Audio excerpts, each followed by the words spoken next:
Isambulo sesishiyagalombili.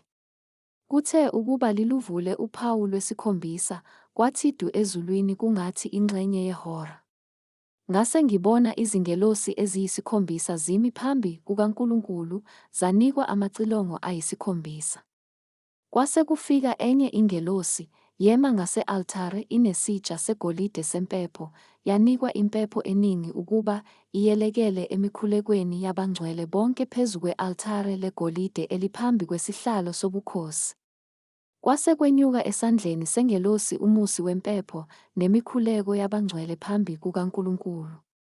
Ingelosi yayisithabatha isitsha sempepho, yasigcwalisa ngomlilo wase-althare, yasiphonsa emhlabeni, kwase kuba khona ukuduma, namazwi, nemibani, nokuzamazama komhlaba.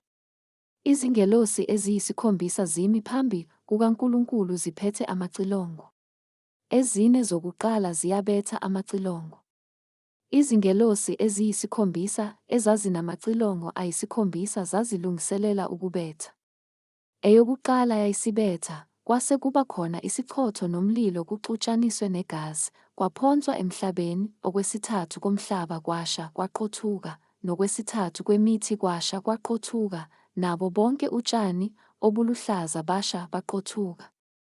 Ingelosi yesibili yayisibetha, kwangathi intaba enkulu ivutha umlilo, yaphonswa elwandle, okwesithathu kolwandle kwaba yigazi, kwafa okwesithathu kokudaliweyo okwakuselwandle okuphilayo, nokwesithathu kwemikhumbi kwabhujiswa. Ingelosi yesithathu yayisibetha, kwase kuwa ezulwini inkanyezi enkulu ivuthisa okwesibani, yawela phezu kokwesithathu kwemifula naphezu kwemithombo yamanzi. Igama lenkanyezi lithiwa Umhlonyane. Okwesithathu kwamanzi kwaba ngumhlonyane, nabaningi kubantu bafa ngamanzi, ngokuba enziwa ababa. Ingelosi yesine yayisibetha, kwashaywa okwesithathu kwelanga, nokwesithathu kwenyanga, nokwesithathu kwezinkanyezi, ukuze okwesithathu kwakho kufiphazwe, nemini ingakhanyi okwesithathu kwayo, nobusuku ngokunjalo.